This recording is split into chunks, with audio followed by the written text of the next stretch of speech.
Ladies and gentlemen, you are in for a treat today. Welcome to another episode of Plead Your Case here on WCTV, Waynesburg's only national sports debate show. I have the privilege of being your host for today, Caleb Yauger, and today I am joined by three freshmen. It is the second edition of the freshman episode here on Plead Your Case, and we're going to be talking about the NBA, Major League Baseball, and the NHL. A lot to discuss. We're also going to be discussing the GOAT topic for the NHL specifically, so we have a lot in store for you today. So sit back and relax. You know what to do. It's time to plead your case.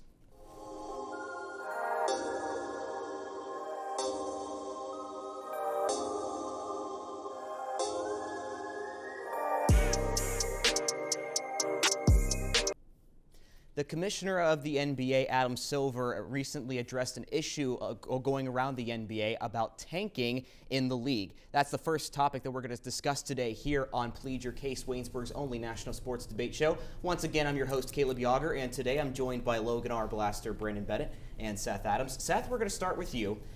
What do you think about this whole policy or this concept of tanking? Does it exist, and do you like it or not? I mean, there is a lot of pros and cons of tanking. You know, a lot of teams want to be able to get the better draft pick, have a better chance of getting a better player. But overall, I think it's just not the right thing to do. You have a lot of teams who are giving up, losing by a ton, having some of the worst records. I think of the 76ers with their 2014, 2017 season when trust the process. But honestly, the process hasn't been, I haven't seen a final yet in 7 years. So I just can't really get behind the whole idea of tanking. Brandon, you agree with what Seth said, or you got something different? Well, no. I personally think that if they intentionally want to lose the games, that's on them. Because if you look back in the past 25 years, only 5 number 8 and number 7 seeds have advanced, and only one of them to the final round. Everyone else was lost in the second round. So personally, you're not going to get better every year by doing it, so it's on them if they do it. Your opinion on tanking, Logan? So you think tanking is a good thing? I'm not saying it's a good thing, but I just don't think it's ever going to change. Okay. I think tanking is bad at any professional level. I think that there's no true way to tell if a team's tanking, but I think fans should get what they pay for. I think if you pay to go to a game that you're watching multimillionaires play the game of basketball, that you should be able to watch multimillionaires play the game of basketball and not their backups. You should get the best product on the court. So with that said, there's one tournament right now in the NBA, and that's for all 14 playoff teams. I think the 14 that don't make the tournament should play in a tournament of their own, so there should be all the entertainment for the fans that pay. They should get what they pay for, and those teams that aren't in the tournament for the NBA championship will be competing for the number one playoff or for the number one draft seed. Back to what you were saying, Brandon, about the number 8 seed never making the finals.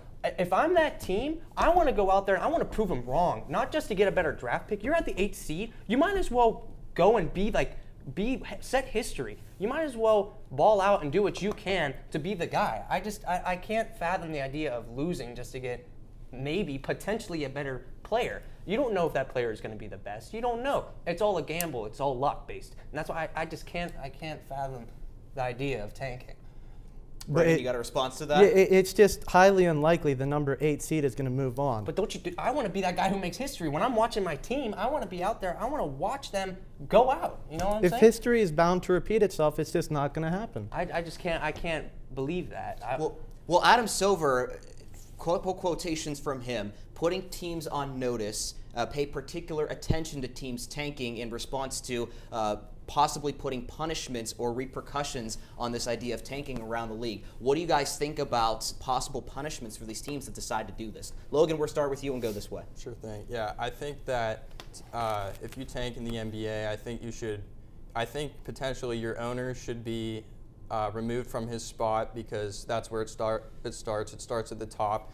So remove your owner, potentially remove management and anybody that's involved, and then in addition, remove draft picks from the team and include suspensions. I mean, I'm going to say they could throw out some suspensions and fines, but I don't think they should go too far with it, because how are you really going to know if they're intentionally taking? Yeah, I can agree with you on that, Brandon. You're never really going to know if a team is intentionally losing. So I can't really find a true answer that the NBA can have. they have all these teams that may be tanking, but you don't know that. You don't know if they're giving up. You can't really say that they are losing on purpose. No. Is tanking ever going to end in the near future? No, absolutely not. I want your guys' opinion on that. I say that it is a strategy, but I don't think I see it as like a weaker strategy, you know? I don't see it as the way that you should win games. You want to have your team be decrepit and dying for like 4 years. You're going to lose fans. You're going to lose money. I don't just think it's the right idea that they should be doing. Yeah, and if you tank for one season, you're not going to change things overnight. You're going to need to tank for multiple seasons in a row for that to get done and to get back to a level where you can compete on the court. So it's just one of those things where it's not going to happen overnight, and I think it takes away from the game for everybody that's involved. Yeah, just like Logan said, I mean, it's in every sport, and just one pick isn't going to make the team any better, really. Do you guys have any teams, for an example, of tanking working or failing miserably? Do you guys have that one team in mind that you say, this is an example of how it does or does not work? I mean, the first thing that comes to mind is that when I think about it, I might go to the NFL here a little bit. I'm thinking the Jaguars, they had the #1 overall pick last year and the year before. So what's the point? Obviously, your one player didn't fully commit to not fully commit, but fully win this organization over. You're going to need a whole lot of skill, luck, and hoping that your team can build, but not by tanking. Yeah, I'm going to have to agree with Seth there. The Jaguars 2 years in a row, it's just... I think the reason why tanking's such a big issue right now this year is that currently in the NBA, the #1 prospect is considered to be a generational talent, and they're almost comparing him to like guys like LeBron James and Michael Jordan. And so the guys like that can transform your team right away. So I think that's why they're paying closer attention this year than they have in the past. But then you get to players like Zion Williamson. Yeah, he had a decent first year, but then he was out his entire second year with an injury. Right. Yeah, not everybody's what they're said to be, but I think this is one of those scenarios where you can say that pretty confidently. Yeah, but like you can't trust that player is going to be GOAT status. Like you can't know, like I think of like Johnny Manziel and players like that were complete busts. You don't know. You cannot go off and think this player is going to revolutionize the game, which you're never going to know. That's why I'm going to say it again. It is a gamble. You're really just rolling the dice at who is going to be. We all know how that turned out. Yeah, we do all know. Well, absolutely. Great discussion, guys, for the first NBA segment. We're going to be coming back with an MLB segment, and the World Series is just around the corner, so don't go anywhere. You're watching Plead Your Case.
Friday, October 28th is Game 1 of the 2022 World Series. It's the Philadelphia Phillies and the Houston Astros. Once again, I'm your host, Caleb Yauger, here on Plead Your Case. We're going to discuss our first topic of discussion. Are you surprised that these two teams are the ones that made it to the World Series? Logan, first you. I am surprised that the Phillies made it. I'm not so much surprised about the Astros, but previously the MLB playoff format was 10 teams, and this year they moved it to 12 teams. And if they didn't do that, the Phillies wouldn't have made the playoffs this year. But I think that's kind of helped them become the underdogs of the postseason and kind of give them a spark on their postseason run, which has got them there. Before the start of the playoffs, who were the two teams in the AL and the NL that you thought were going to make it? I thought the Braves or Cardinals. Braves won last year, which the Phillies took down the reigning champs. So to me, to be the champion, you have to beat the champion. So that was a big deal. And then on the AL side, I really thought the Astros were going to be in there the whole time, but I did think Aaron Judge and his big year with the Yankees, that they had a chance to go all the way as well. but they have been recently choking once it gets to the ALCS. So Yeah, I don't think you're the only one. So Brandon, going over to you. Yeah, on the AL, I did think that the Astros were going to make it. I didn't think that the Yankees were going to get swept with the season that Aaron Judge was having. And then on the NL, I really did think that the Braves were going to make it this year. I didn't think that the Phillies were going to get hot like they did to make it to the World Series. Mm-hmm. Honestly, I do agree with you guys. I was really surprised how bad the Yankees did play against the Astros getting swept. I would never expected that in a million years, at least get a win. But I mean, the Astros look good, man. They do deserve to be in it. And the Phillies, the underdogs, the definition of underdog coming up and really surprising me and I think the whole nation, really. I mean, who would have thought that the Phillies would have been in there? I'm thinking more of the Braves, Cardinals, but, you know, I'm very surprised that the Phillies did make it. Just a curious question for all of you. Did anybody think the Mets were going to be in there? Yeah, I thought their starting rotation was solid enough to definitely get there. They had an unfortunate divisional or wild card round, but you know, with Max Scherzer and pitchers like that, you would expect them to go the whole way. Now, these two teams, for the Phillies and Astros, let's first look at some of the key batters and hitters that are going to be really key performers in this World Series. So we're going to start with you, Seth. Who are some of those key batters that you're going to see in this World Series? Man, if anything, I don't know how you don't think of Bryce Harper, man. The man is absolutely balling out. He has the highest batting average on the team, runs, base percentage, hits, and RBIs. Like, the man is going crazy in the playoffs. Everyone's on his side. Game leading home run in the last game against the Padres. He's just completely going off. And on the Astros side of things, you know, it's been quite a surprise. You know, Jose Altuve hasn't been doing too great, but these younger guys like Jeremy Pena has been really stepping up, I feel. Yeah, and to what you said, the Phillies haven't played up to their potential the last 3 years. They went out and spent 3 years ago to get Bryce Harper. They gave him the big contract, the $500 million contract, and he's been playing for $500 million moments recently. And he's actually, after he hit his home run in the 5th game of the NLCS, he said, their owner came up to him and said that he should have paid him more. So that goes to say what type of postseason he's having. And guys like Kyle Schwarber have progressed throughout the postseason. Hoskins, Gene Segura, they've stepped up big time. So I think, yeah. Yeah, I'm going to have to slightly agree with you guys on that. Bryce Harper is having a fantastic postseason, but he is the only player with over 10 at-bats batting over 300. And the Astros have two players with Jeremy Pena and Alex Bregman. So I personally think that it's close, but I think the Astros, if they can get hot, they're going to be hard to beat.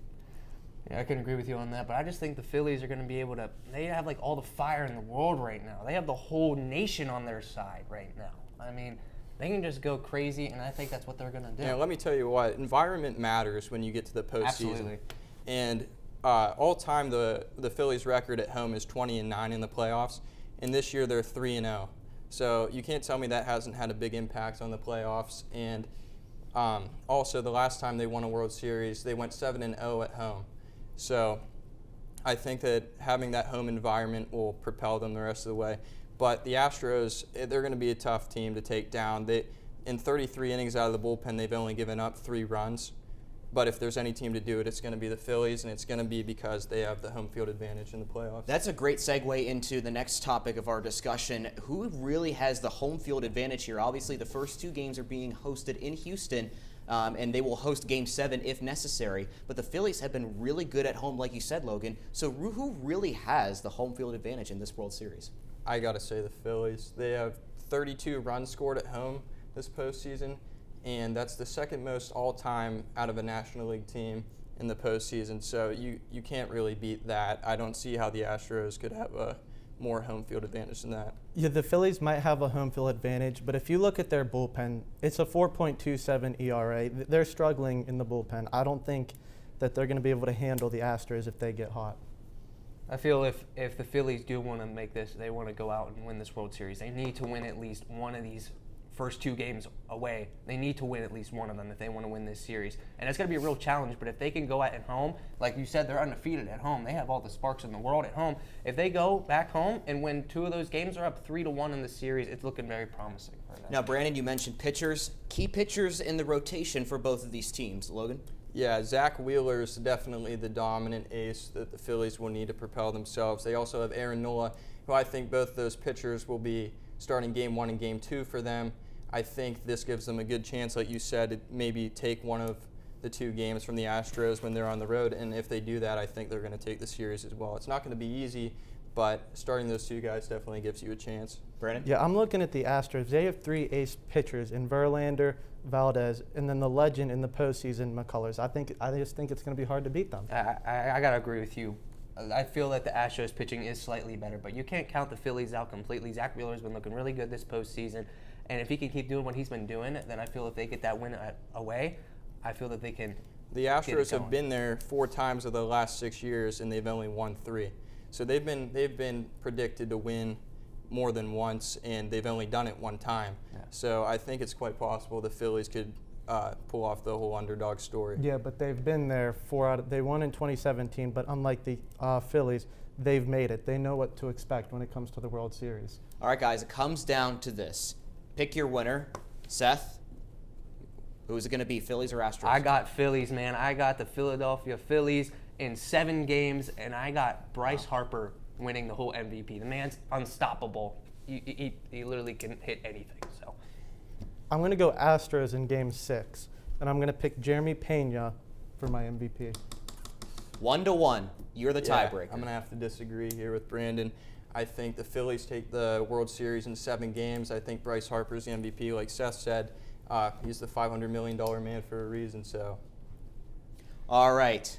That's been our World Series discussion. We're going to go switch over in just a bit to GOAT Talk NHL edition. So don't go anywhere. We're watching Plead Your Case.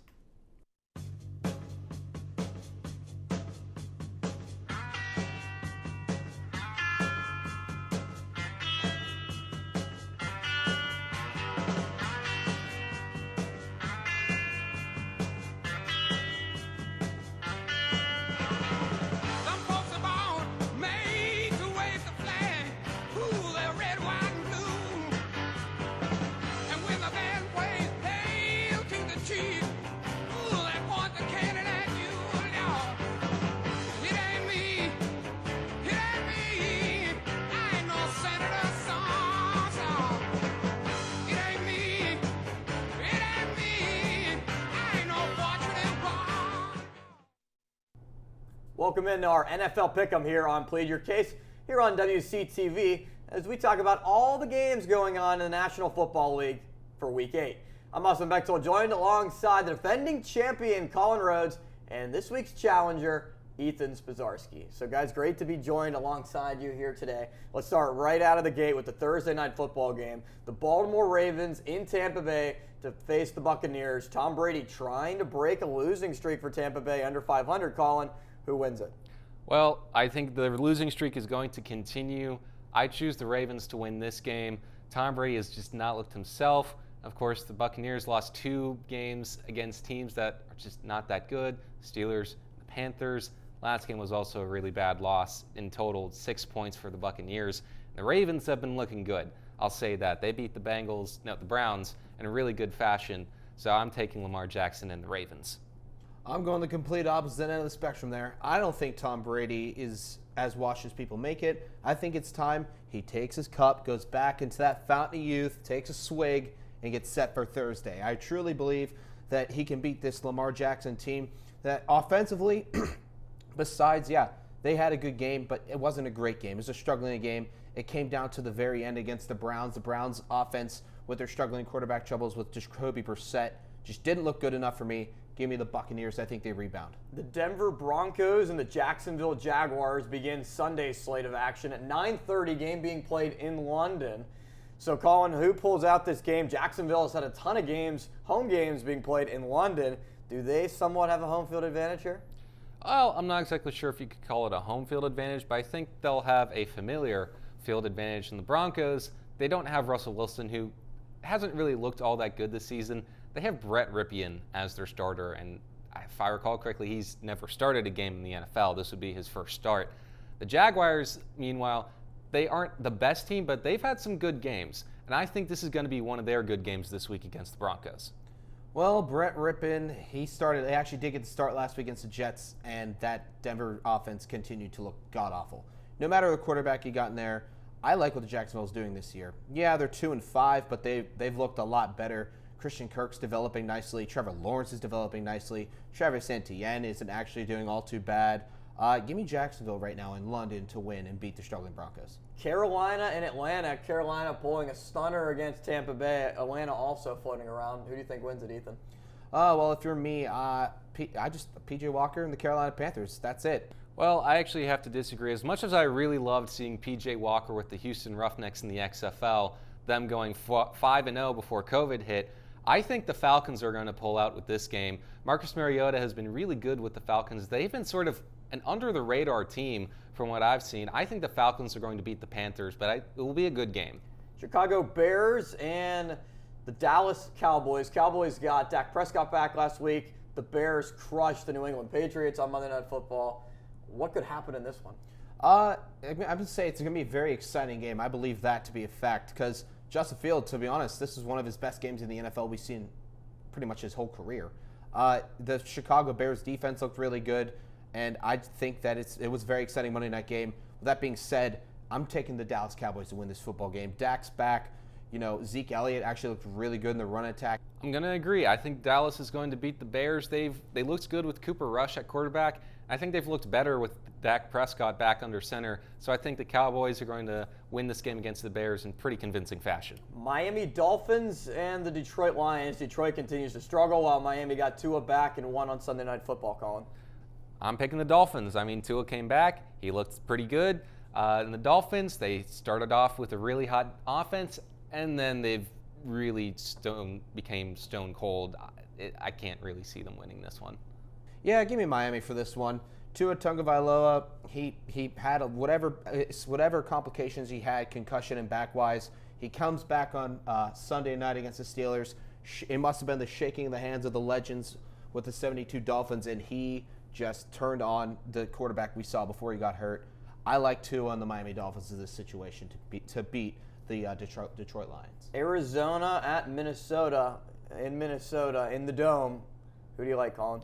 I like the Vikings. Vikings are 5-1. They're just coming off a bye from this past week, and the Cardinals, still disappointing. Just not what we thought they would be. Kyler Murray and the Cardinals have taken a step back, really. Yeah, give me the Vikings in this one. Kirk Cousins has looked really good. Justin Jefferson, in my opinion, by a very narrow margin, looks like the best wide receiver in football this year. Dalvin Cook finally getting some movement back. Give me Minnesota, especially with a 3-0 home record. The Vegas Raiders and the New Orleans Saints in New Orleans battle in the Superdome. You know what? Give me the Raiders. Logan Arblaster, you're welcome. I picked the Raiders, and I truly think they can do good in this game. Raiders are going in the right direction. Josh Jacobs looks really good as well. So I have no other reason but to take the Las Vegas Raiders in this situation. I agree. I think it's going to be the Raiders. They've looked really well since they got their first win. They've been putting up the points, and something the Saints have not been doing is preventing teams from putting up points. They've lost a lot of high-scoring games these past few weeks, so I'm going with the Raiders. New England at New York. The Jets, it's a new lifestyle altogether, and it's the opposite end for the Patriots. It is, and the Jets are going to win this game. Yeah, I really like that James Robinson trade, especially with Breece Hall going down with an ACL injury, could be out for the whole year. Again, the Jets, I think Spozarski put it in really well. The Steelers at Philadelphia, the Battle of PA. Colin with the Steeler jersey. We'll start with you. It's the Eagles. I can't bring myself to say the Steelers are going to win this one just because the Eagles are still undefeated and the Steelers did not look good against the Dolphins last week. It pains me, but I have to accept reality at this point. There's a difference between being a realist and optimist, and I'm a realist. Philadelphia is going to win this battle, no question, especially in Philadelphia. I'm sorry, Philadelphia's going the right way. Pittsburgh is not right now. It's not their year, which we expected, but nonetheless, Philly's for the win. AFC South battle, Tennessee is at Houston, Colin. Well, the Titans currently lead the AFC South, and the Texans still only have one win. Really, the Titans, I think, are going to win this. I don't really see how the Texans can come back and upset this powerhouse that seems to be moving in the right direction. You know, I think it's going to be a closer game than people expect. I want to remind people Davis Mills is actually a good quarterback. But yeah, no, Tennessee is going to win this game. Derrick Henry being the defining factor. He runs all over his divisional opponents. I'll take Derrick Henry in this match and the Titans. Washington at Indianapolis, a battle of mediocrity, would you say, Ethan? Yeah, but the better mediocrity, Taylor Heineke.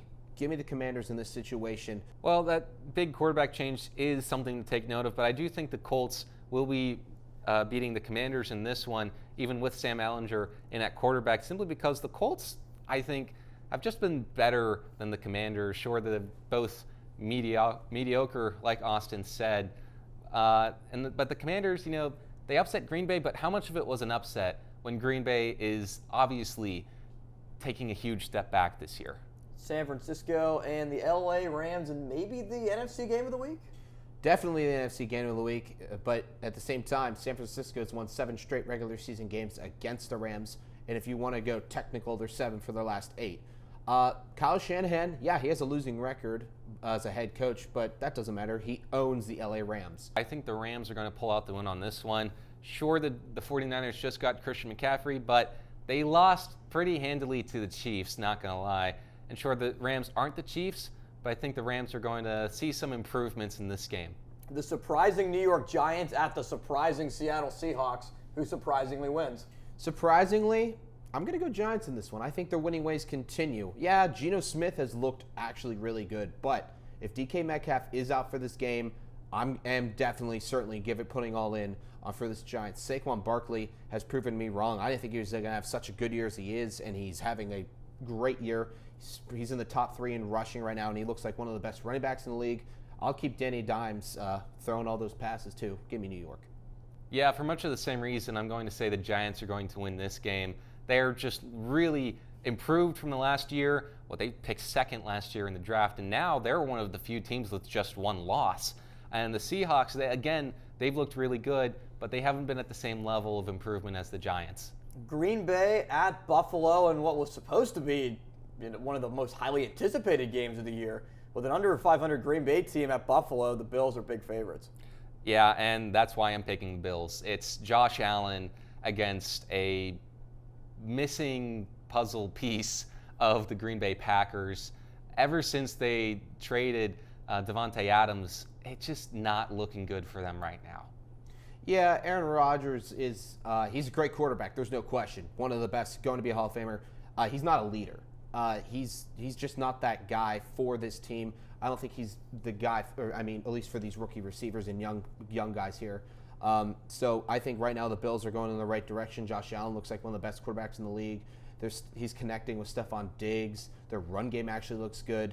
I think Bills destroy the Packers and just continues for the rest of the year. The Chiefs and Chargers are the only 2 teams on a bye this week, so it takes us to the Monday night matchup, the Cincinnati Bengals at the Cleveland Browns to end Week 8. Well, Joe Burrow coming off a huge performance in his last game. And, of course, I think Spozarski mentioned this earlier, the Browns don't have their main quarterback right now. They're having some troubles with Jacoby Brissett. So I'm taking the Bengals in this one. Yeah, for me, it's all the same. I'm going to take the Bengals, too. The Browns are the Brands. And I'm sorry, Spencer. I admire you very much, but I have to, again, be a realist. Joe Burrow throwing for over 400 yards again. He looked over really 500. Good. Over 500. He looked spectacular. Jamar Chase and Tyler Boyd at the same time. Give me the Bengals over the Browns. So 4 differences in this week's pick'ems for the guys. Let's see what happens if Colin can defend his crown or if Ethan Spozarski can knock him off in this week's NFL pick'em on Plead Your Case.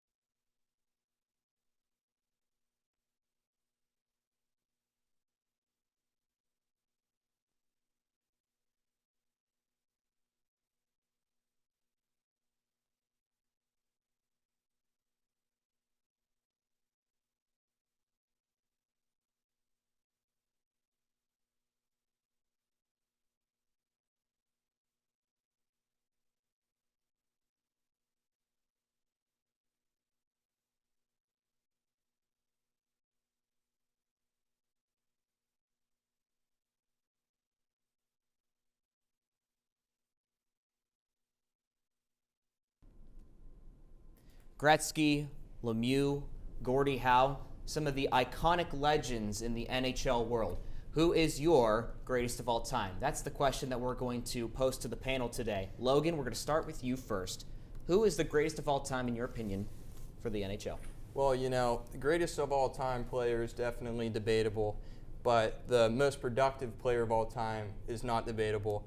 If we're talking about the greatest of all time, when you guys say stats probably have the most to do with the greatest, it's a fair assessment. Okay, well, in that hand, then Mario Lemieux is the greatest hockey player of all time. He has the most goals per game in NHL history. He has the most points per game in NHL history, along with playing around 600 less games than Wayne Gretzky. So I don't see how that can be topped. I think that he's the greatest player of all time. Yeah, we get it, Logan. You're a Pittsburgh fan. But I'm going to have to go with Wayne Gretzky on this one. 9 MVPs, 4 Stanley Cups in 20 seasons. And unlike Lemieux, he had 204 more goals, 933 more assists, and 1,134 more points. Well, like I said, he played 600 less games, so he didn't have the same opportunity. He also had his career shortened due to injury, and he also had cancer. Mentioning cancer, he actually, the day he came back after his last radiation treatment, the Penguins and him won 17 games in a row and led them to the first President Trophy in their history. Let me bring an option to the table that I'm sure a lot of people don't really think about. The goaltenders are just as important as these guys out on the ice. They are. You think that they aren't, but they are a key aspect. That's why I went with Patrick Waugh. I mean, the man was absolutely insane. He won 4 Stanley Cups, 3 Vezina trophies, 5 William Jennings trophies, and the only player in the NHL to win 3 Conn Smythe trophies. Absolutely balled out. Was a 20-year-old rookie after the goalie got hurt. Went in there, won the Stanley Cup. Went 15 for 5 in the playoffs with a .923 save percentage and a 1.93 goals against average. Well, Seth, do you think it's fair to compare a goaltender to a player? I mean, you have a fair point there. I have to agree. There is a big difference between the two, but you can't take them out of the concept that they are not one of the greatest to do it. I mean, when I look at GOAT, I think about people that changed the game, and I think about someone. Patrick Waugh literally changed the game by developing the butterfly technique, which is now used by almost all the goalies out in the NHL right now. You look at anyone, they look up to him in his way of being able to use the butterfly technique, which was revolutionary. The fact that he wore different equipment to block better pucks, the amount of swagger he would have on the ice, the amount of stuff he would do, the energy he would bring to the team was honestly just impeccable. Seth, all these traits and statistics are great, but how many MVPs did Well, he we're not really going there, right? Zero. We're not. Zero. We are going on. We are 2 going on Stanley a whole. Cups for No. Lemieux. No. Can I finish? Can I talk? Go ahead. Okay. Yeah, we get it. Lemieux, Pittsburgh, whatever. But the fact that this is a huge part of the team. You're not understanding that the goalie is the huge part of the team. You can't just win. How are you going to win these games, right? But sure, if you're not the best player in one season, how are you the best player of all time? Lemieux was the best player 3 times, and he won 5 NHL championships collectively as a player, and then went on to own his own team. That's how good he is. He was the first to win a cup as an owner, as a player. Sorry, you guys discussed that. I just had to interject that in there. I'm going to still say that's debatable on Lemieux because Wayne Gretzky, 1,963 total assists, 700 more than second place Ron Francis. Yeah, well, I just go back to that he might have more total, but you can't tell me that he's better when he was the most talented player on the ice of all time. It just goes back to he has the most points per game of all time, and he has the most goals per game of all time, and Gretzky doesn't, so that's just a fact. How many MVPs did he have? 3. 3? Okay, compare that to 9. Okay, how many championships did he have? 4. Combined. Okay, 4. He had 4 Stanley Cups. Do you know was he a owner and coach also? No. Yes, he was, for the Arizona Coyotes. So you got to know your stuff, boy. Hold on, Are we combining management with being a player as well? I think that has to do with it. I think that since Lemieux had his career shortened due to injury and to cancer, I think that eventually his physical talent slowed down. So him being able to build a championship-winning team as a coach, as a owner and a player, I think fully displays what he did for the game of hockey. And he is 5. I think that I saw Gretzky didn't even make the playoffs one time with the Coyotes. Also, speaking of that, Gretzky, excuse me. Gretzky also lost to Patrick Waugh in the Stanley Cup when he was with the Kings, and he absolutely shut them out and winning them 4-1. So, I mean, in the whole grand scheme of things, when they did play each other, I think we can both agree that goalie isn't comparable to a position player, especially when. But you can't throw them away. They are still a valuable asset to the team. But they're not scoring the goals. Okay, but they're making the saves. Have you seen the absolute nut saves that people can make? Like it's insane. I cannot fathom that the goalie is not appreciated. Well, there's also one guy named Gordie Howe. He scored 801 goals. He set the record at the time before Wayne Gretzky obviously destroyed that. 4 Cups with the Red Wings and played until he was 52. Did you guys consider Gordie Howe in that discussion as well? Yeah, I did, but considering the fact Lemieux can tie his own skates by his 4th season, and he still went on to produce the best numbers of all time, I don't know how that can be beaten. Yeah, I was looking at him, but then I just saw the stats of Wayne Gretzky, and like Wayne had 93 more goals than Gordie, so it was kind of a no-brainer who to go with. Yeah, I also had thoughts of using him, but you know he did play until he was 50, like 52, 51. But Seth had to go with a goalie. I did go with a goalie. You know, I wanted to spice it up a little bit, give some, because he did change the game. I'm going to say it again. He changed the game by making this technique, which is still used today. And this was in the 90s, which is when games were like really close together, like 1-2 and 1-0. Like those goals were really important. I will say that you made a very, very good case today. I think we can all agree that you did make a good case. That's what the show is all about. Plead your case. And speaking of which, that is all the time we have for today. Thank you very much for tuning in to another episode of Plead Your Case, and we'll see you next time right here on WCTV. So long.